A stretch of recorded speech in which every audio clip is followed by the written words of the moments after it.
All right, man, let's get into these brachiones. Let's get into it to see who's going to find out who is once and for all the greatest college football team of all time. Because next we're going to argue that Peyton Manning, Tom Brady. Oh, I'm baiting it. I'm baiting it. So what we're going to do for this one is we're going to pull out all the criteria that we've used, all the measuring points that we've used for this one. So we're going to look at impact players for both Miami and FSU. We're going to compare both teams position by position. We're going to give our perspective on who we think will win on the head up. And we're going to go through the numbers. And after all that, we're going to have our champion. And I hope we're happy with these results. If not, we're going to have to fight or do a dance battle or something. All right, so 2013 Florida State versus 2001 Miami. Dream matchup. Who would have ever thought? And these boys was what, fourth and fifth in the rankings, in the seating. Yep, fourth and fifth in the seating, and they end up in the championship. So let's start with these impact players. So for Florida State, the impact players, we had Jameis Winston, Demarcus Joyner, and Timmy Jernigan. For Miami, the impact players are Ed Reed, Andre Johnson, and Jonathan Ville. All right, start with you, Grant. Which trio you think is better? Winston, Joyner, Jernigan, or more impactful? Winston, Joyner, Jernigan, Reed, Johnsonville. For me, the gulf of the impact between Jameis Winston and Andre Johnson on the offensive side is much larger than the gulf of the impact of the defenders for Miami and Florida State. And with that, because of that gulf, I'm gonna have to take the impact players for Florida State. Because of what Winston was on offense compared to what Johnson was.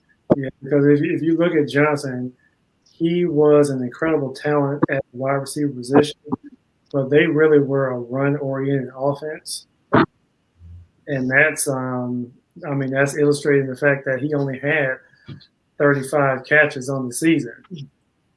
But to Andre Johnson's credit, his catch to touchdown ratio was like 3-1. So he definitely made the most of his opportunities, but that Miami team was going to win a national championship if Andre Johnson wasn't there. Florida State is not even winning their division of the ACC if Jameis Winston is not there. Okay, so just with the power of Winston alone, or Winston leading them on, you're gonna take the FSU trio. Okay. Yeah, because I would take those defenders from Miami over the defenders from Florida State, but those guys weren't slouches. They're all Americans too. They may have not had the impact yet in the NFL that the Miami guys did, but I don't think that gulf was that big as far as their production on the field in college and what they meant to the team's overall success. But you need a boat to get across that gulf.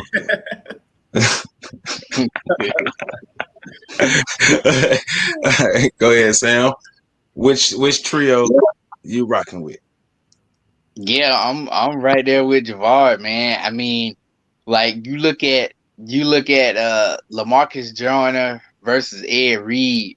Ed Reed is better, but it's not a huge LaMarcus Joyner is not a huge step down.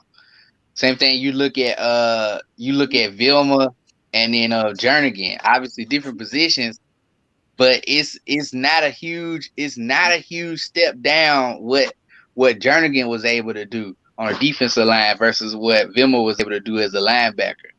But then you come to like Gerard was saying, then you come to Andre Johnson versus Jameis Winston, and Jameis Winston is just like way, way, way over impactful versus Andre Johnson. Because like he was saying, I mean, as talented as Florida State was, if you take Jameis Winston off that team, they wouldn't have been. They would have. We I don't know what the win-loss record was, but it wouldn't have been 14-0. That's for sure. Because he was the tip of the spear. He was the engine. You know, whatever kind of analogy you want to use. He was the one that made it go.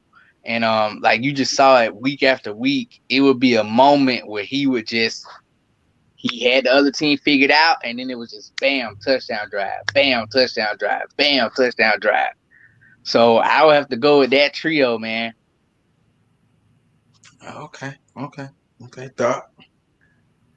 hey, you're trying to hold that laugh. Bruh, I know it's blasphemous, but ain't no way I'm picking that Florida State 3 over the Miami. I just can't do it. And I give you all Jameis. I give you Jameis. Yeah. That go without saying. Read it. Vilma. If LaMarcus Joyner and Timmy Jernigan play on this 0-1 Miami team, they don't touch the field. They ain't getting in the game. Yeah. They're not playing. That's why I feel like when y'all talk about the gap between them, I think it's much larger than you think. Even in the time, I see you over there, Javard. Listen, I don't know about. I think Jernigan is playing though, bro. Touching the field. They get in the game fourth quarter. Them boys up by 30 points. I give you Jameis. I'm giving y'all Jameis, but ain't no way in the world I'm taking that 3 over Miami. I just can't. I get and the Andre Johnson. That's legit. That's legit, 100%. I totally agree. But them other two, no way. No way. No, it ain't even close. Go ahead, Javard. It ain't even close, bro. It ain't close, bro. Knock it off. You can't even name the D tackle who Timmy Jernigan ain't close to. It don't matter. He ain't playing. He is playing, bro. That's what Javard said over there. Dog, you acting like Timmy Jernigan was a scrub. Dog, he's all man. Never said that. I'm saying but that's how you acting like. You could be, listen, here, and this, all right, we're going to talk about it. You could be an All-American, and whatever year you All-American. There could be somebody who wasn't an All-American in another year, who wasn't All-American another year, that's still better than you. All-American is a vote based on that year. So the level of players based on that year. So just like we said, let's say we took LaMarcus Joyner and Ed Reed. We'll just start right there. If LaMarcus Joyner still is playing for Florida State in 01, is he an All-American? I think him and Ed Reed would have been All-Americans together. Because, I mean, they would have had 2 safeties. All things considered, I don't even know who the other one was. And they both play free. If we just say we had to pick one, LaMarcus Joyner is not All-American. Yeah, I give you that. If you put them at the same spot and saying you got to pick one or the other, yeah, I'm gonna pick Ed Reed. And so and that's what I'm saying. Like I give you the Jameis. I give you the Jameis thing. That go without saying. But the other two, no way. But what we saying is the gap between Ed Reed and LaMarcus is not that great. It is. I don't see it that way. So I don't see it that way. LaMarcus Joyner is an amazing talent. I think you letting Ed Reed's versus LaMarcus Jordan in the NFL come into this. No Because way. if you go there, then obviously it's not. It's super big. Now, but Ed Reed Miami highlights look just like Ed Reed NFL highlights. Yeah, but look at LaMarcus Jordan highlights. It's comparable to Ed Reed. Yeah, yes. He was getting sacks. He was forcing fumbles. I remember. Look at the Clemson game by itself, bruh. The first play of the game, he forcing fumbles. He getting interceptions. He getting sacks. He doing it all. Hey, so let me ask this. All right, so little hood units of measurement. Is the gap like a little kiddie pool, a city swimming pool, an Olympic-sized pool, a lake, an ocean? Like, what's the gap size here we talking about between them two? For me, like I said, I think it's small. It's like I said, like you talking about like a little, like the kiddie pool, man. It's small. So that mean like Jonah, that mean Reed right here, and like Jonah, like right here. Right. When you talking strictly what they did in college, it's not that far. Say what you say, Grant. I agree. It's not that far. If you took LaMarcus Joyner off that Florida State defense, it would have a significant impact on the way that secondary performed. If you took Ed Reed off that defense, it would not have had as much impact because of who they had behind him. Right. FSU didn't have Sean Taylor behind him. Now I hear what you're saying, but the only reason I'm gonna push back on that is because Ed Reed can't help that they had great recruiting. That's true. Now, yeah, we're talking about impact. I get that. I get that. But we've already established that he is far and away better than better as a defensive back than Joyner is. That's everything. Far and away. But still, we're talking about the impact of these three players in the game if they were to play these teams were to play. And you take Andre Johnson off the field, it's not going to be as impacted as if you take Jameis Winston. No, we agree on that. You don't need to argue that. We agree on that. What I'm saying, when you take Vilma or Reed away, it's not going to be that as impactful. And the difference between Jameis and Andre Johnson is just going to carry too much versus the difference in the defenders for Florida State and Miami. That's all. I hear what you're saying, but the only reason it won't be as impactful just because Miami's recruiting was off the chart and they backup was just that damn good. Like that. But like exactly what Ed Reed and Elmer brought to the table and did on a regular basis, it's like if you do take them boys off the field, let's say no backups, neither team got backups, and you take these boys off the field, or they can't play or whatever, the impact would be significant. Taking all any of these six, the impact would be significant. But just in my opinion, what Vilma brought and what Reed brought on that side, taking them out, like you would see a drop off. Like Miami defense wouldn't be Miami defense because these boys played key parts in making that defense work, and not just with the physicality that they brought, but the mental part of the game as well. Like we all talked about how smart Vilma was and how he brought that to the game. So I mean, you know, I'm pro Miami. And even to y'all's point, even okay, we'll say if the drop off is, we'll say a kiddie pool. The two that I think y'all both agreed that y'all take the two defensive players. Mm-hmm. Yes. Okay, if JG just say he's far, Reed is far and away much better defender or DB than Ed Reed, and whoever the next person it is behind Timmy Jernigan or whoever the next person is behind Vilma, if we taking those two players, if we gonna say okay, even at the defensive tackle position or at the linebacker position, if you took Timmy Jernigan out or you took Vilma out, what's the bigger impact? What's the bigger impact to that defense? Who do you feel has a bigger? See, with that one, it's a bigger one. I think Vilma taking Vilma would hurt Miami more than taking Jernigan would hurt Florida State. I agree with that. But see, this where me and Grant differ a little bit, because like he's saying, far and away, Ed Reed is better.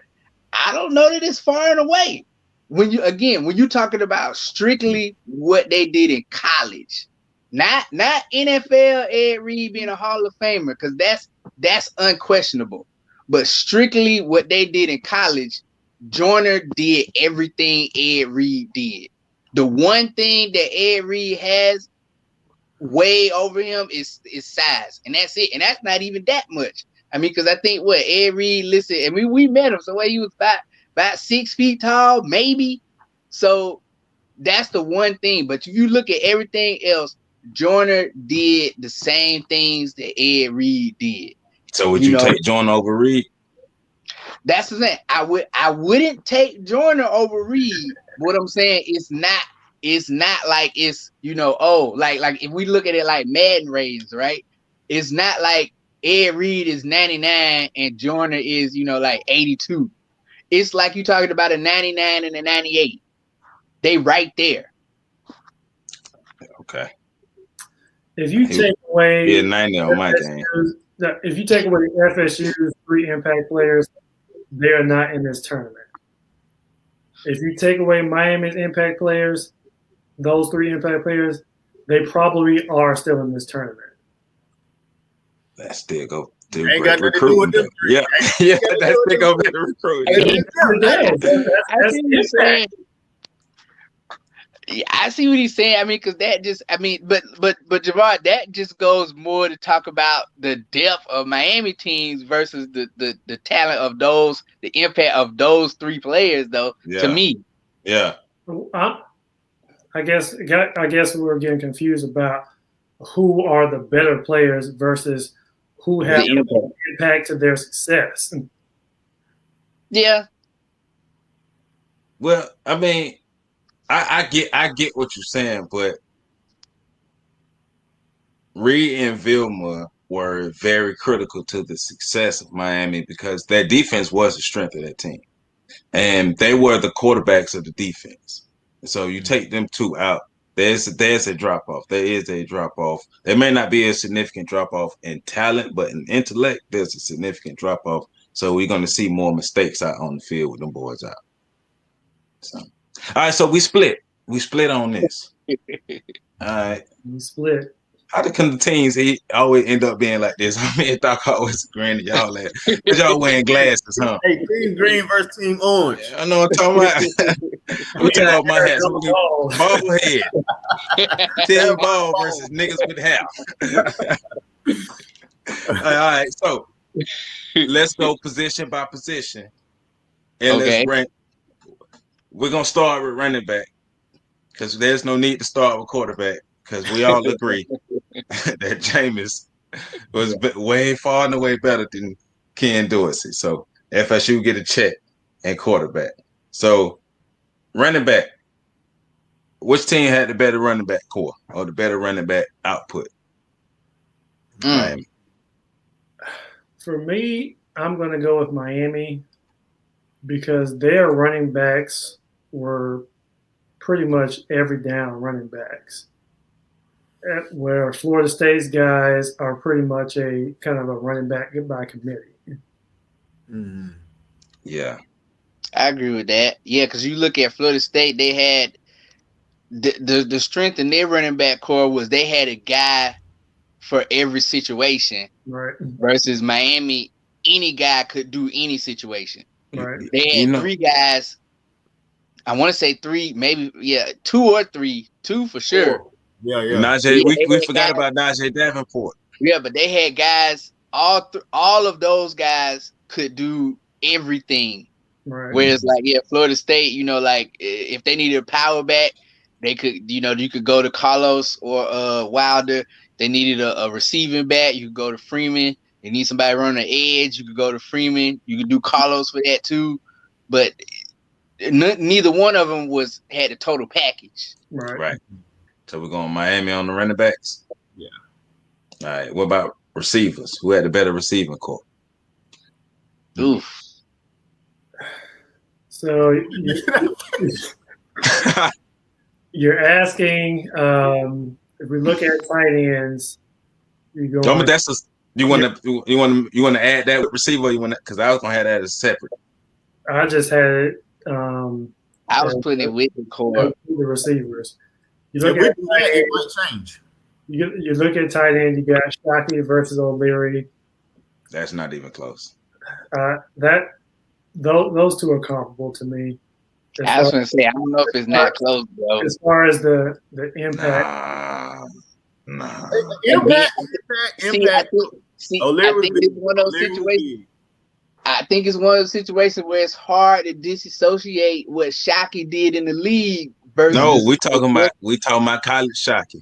But then, Dog, you can't say it's not close when you're talking about a Mackey Award winner and All American in O'Leary. O'Leary was very impactful. Jeremy Shockey was a better tight end in college than O'Leary. I mean, we talking about 1 year though. We talking about 1 year. We talking about 1 year. We talking about. Listen. I'm kind of with them boys. Now, because I will say if we, like you said, if we add the tight ends with this, I feel like it changes for me because O'Leary was big. Shockey was huge, but I don't know if the impact for that particular season. He was huge for Jameis. Jameis and O'Leary had a great connection, and I think the impact for O'Leary on that team on that year, he might have been. I don't remember too much. I could be wrong, but like you said, Mackey Award winner that year. But I don't know. I might have to lean toward Florida State if we talk tight ends that year. So O'Leary had 33 receptions, 570 yards, 557 yards. It don't really show the touchdowns. I don't know why it don't show touchdowns. Shockey had 40 receptions, 519 yards. Their stats were comparable. Yeah. The stats were comparable. I knew it would be close. That's why I said they were comparable in the beginning. That because Jeremy Shockey, I believe, is the better tight end talent. Just individually being stuck on any team in the country. That's what I'm talking about. He is the better talent. But their impact on their teams those seasons were very, very comparable. It's almost a toss-up for those two in my eyes. So we adding them together, or we gonna split them up? Because it might, like I said, it might make a difference. It will make a difference. I think because we hadn't even talked about the receivers themselves. What? Okay, well let's just do it different. Which tight end would you take? Which tight end was better? Which one would you take, or whatever? Which one you going with in this one? I'm going with Shockey. I think I would pick. I would pick Shockey because, like Javard said, I think if you line them up, bench press for bench press, 40 for 40. Yeah, Shockey's better. I'm going with Shockey as well because Shockey was a necessary part of their offense. Nick O'Leary was a luxury. An offense that didn't actually feature the tight end all that much. Just Jimbo Fisher's offense just didn't feature the tight end. Tight ends. But he finally had, an elite player at the position. He didn't have no choice. Nick O'Leary demanded the ball because of his individual talent. Hey, Javard, I think he want to fade Jimbo Fisher. You do. Every week he had Jumbo Nick. He wants to Taylor over there. And yeah, you finna say.